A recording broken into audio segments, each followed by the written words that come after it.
What up, people? King here back again, and wanted to talk a little bit about this book I read recently, Dapper Dan, Made in Harlem.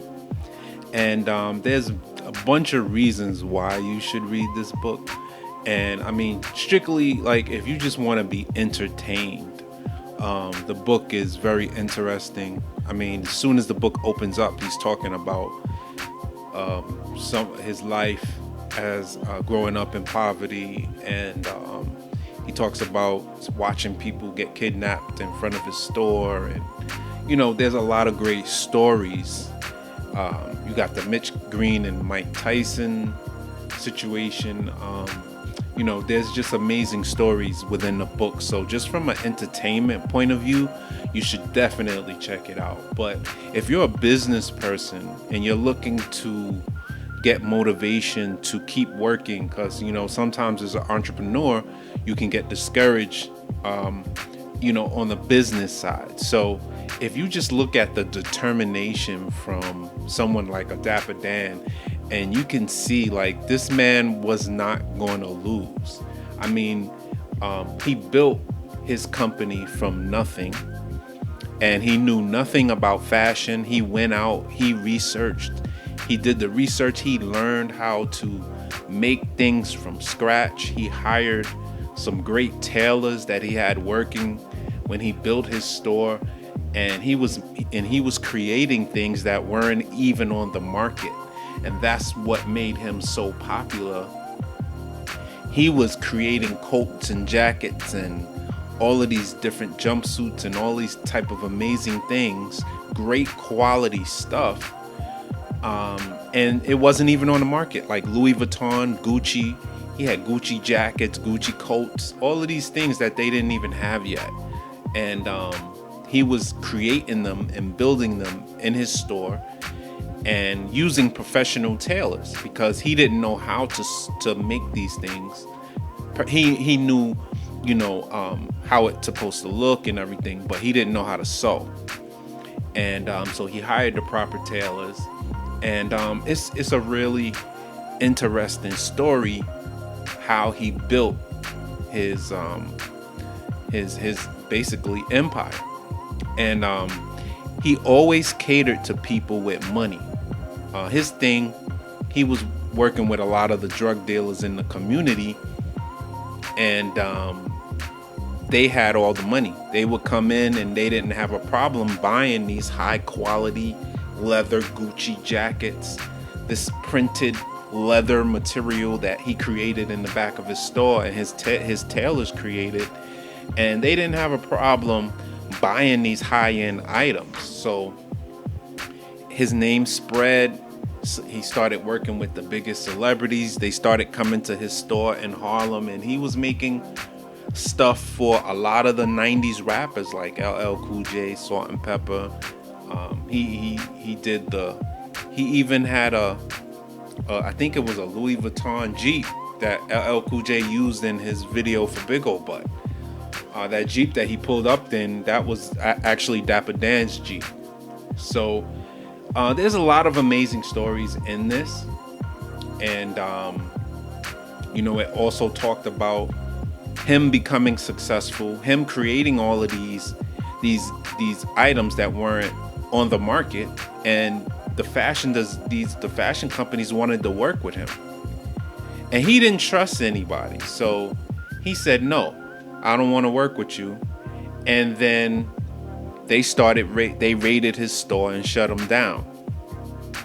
So after they shut him down, I think he fell into a little depression, and he didn't really know what to do with his life. And he was struggling to pay his bills. He didn't have any money. Lights got cut off, and all of that stuff that comes with being out of work. And he got the motivation to start again. And he started with selling t-shirts on the street, which was very humbling. He was taking the train. He didn't have a car. And this is somebody that was as big as Dapper Dan. He was one of the biggest underground designers out. And he was selling t-shirts on the side of the street to try to get his life back together. Taking a train, He said he never took the train before. It was very embarrassing for him to take the train because at that particular time, he felt like only people that didn't have money took the train. And so it was embarrassing. And he was taking the train, and he started to design these t-shirts and hoodies, I think it was, that started to sell a lot. So he started making his money, and he used that money to invest in a little workshop inside of his brownstone that he had. He almost lost the brownstone. He talked about that too, almost losing his home. That was like one of his pride and joy things that he purchased in his life, his brownstone, and he almost lost it. But with the help of family, he was able to keep it. So he builds this new shop, and I don't want to tell you the whole book, but I'll just say he built a new shop, and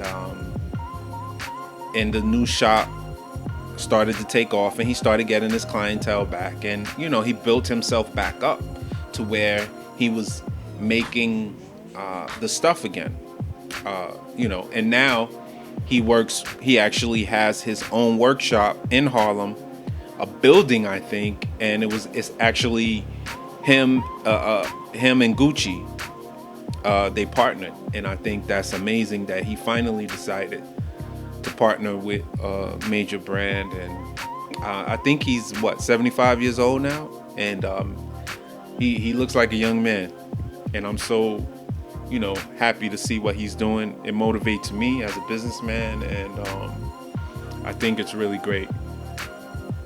But so the moral of the story is he built his business catering to people that have money, people that could buy high quality items with the best fabrics, and he's been doing that. That's why you don't really hear regular people talking about Dapper Dan.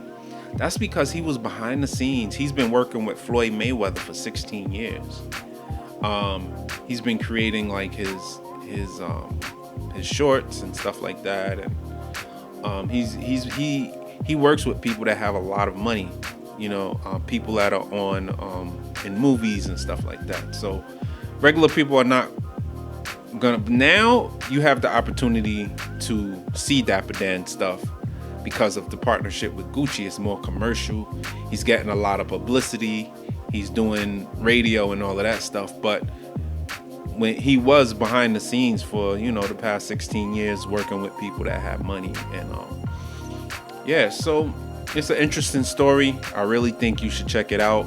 You can read it for entertainment purposes, for the great stories that are there, or you can read it as a businessman, and you can learn about the type of ambition it takes to be successful. Just to be a successful businessman, you can't give up. Even when you have nothing. He lost everything. He couldn't even keep his lights on. And he brought himself back, and he brought himself back to even bigger than he was before. So, if you're looking for some motivating stories, check it out, man. And it's a great book.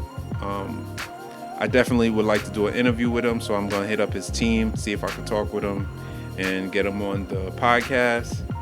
But I appreciate you guys, and make sure you keep checking us out, spatehiphopnews.com, and my official website. You can get merchandise. It's www.antoineking.com. We out.